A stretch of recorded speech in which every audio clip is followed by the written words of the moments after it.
आज बनवत आहोत आपण पुरणपोळी. एकदम अशी लुसलुशीत बघा किती फुलतीये.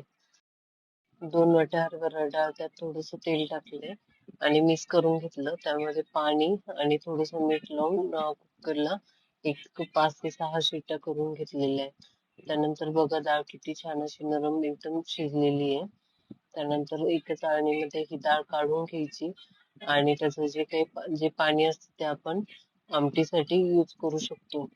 ते मी साईडला ठेवलं आणि ही डाळ कुकरमध्ये टाकलीये. त्यामध्ये आता आपण 2 वाट्या गूळ टाकलेला आहे आणि त्यामध्ये थोडीशी विलायची पण टाकतीये. त्यानंतर थोडस तूप टाकायचं आणि चांगलं मिक्स करून घ्यायचं. म्हणजे हे सगळं एकजीव होईल आणि लवकर व्यवस्थित त्याला स्ट्रक्चर पण येतं त्याचं. बघा तुम्ही किती छान डाळ शिजली आहे.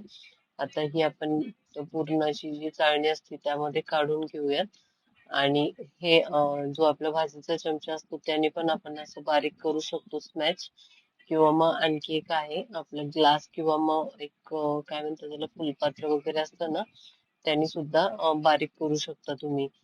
तर मी तर ग्लासने पण एकदा करून दाखवते तुम्हाला. अशा प्रकारे हे व्यवस्थित असं बारीक पण केलं जातं आणि गरम गरमच करायचं म्हणजे ते लवकर स्मॅच केलं जातं. जास्त वेळ लागणार नाही त्याला. छान असं एकदम पुरण झालेलं आहे आपलं. बघा तुम्ही एकदम सॉफ्ट झाले.